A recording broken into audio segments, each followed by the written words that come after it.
Hey everyone, welcome to another episode from Ampro Engineering. In this episode, we are going to install this fuel tank into my Trailfinder 2. And before we dive into what exactly I'm talking about, we are going to go ahead and paint this, and then I'll be back and we'll slap this baby in. Well, the fuel tank has been painted in a low gloss black that I really enjoy, and this can be very easily installed right here in this rear area. Usually there is a shock that will go right here.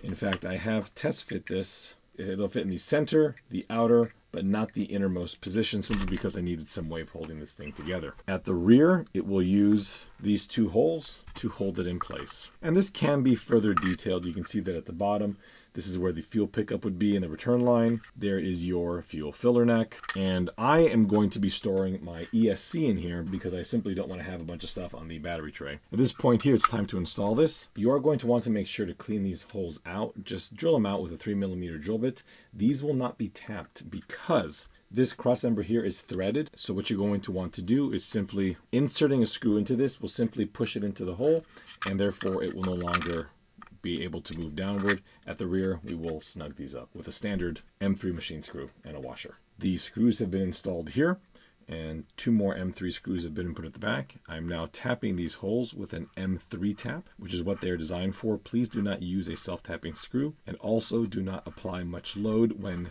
tightening it down, as this is nothing structural. It's simply holding the lid on. The lid's been installed with some M3 screws, and it's good to go. I'm going to use this to put my ESC, and I have some extension wires, and I'm hoping that that'll tidy up the entire chassis.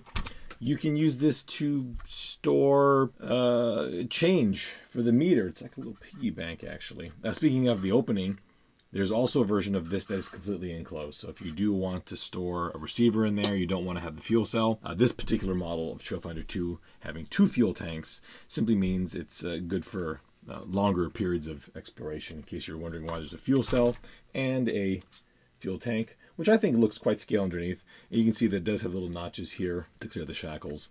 Also, please note that if this cross member is not properly installed, I've seen it where it's pushed all the way forward, it might shove this wall in a bit, so ensure that this is perfectly true. Remember, folks, that the part numbers for the fuel tank are in the description, as well as links to shapeways. And if you have any questions, just go ahead and post. I hope you found this video useful. I hope you find this upgrade useful. I certainly do. Thank you all so much for watching, everyone, and I will see you next time.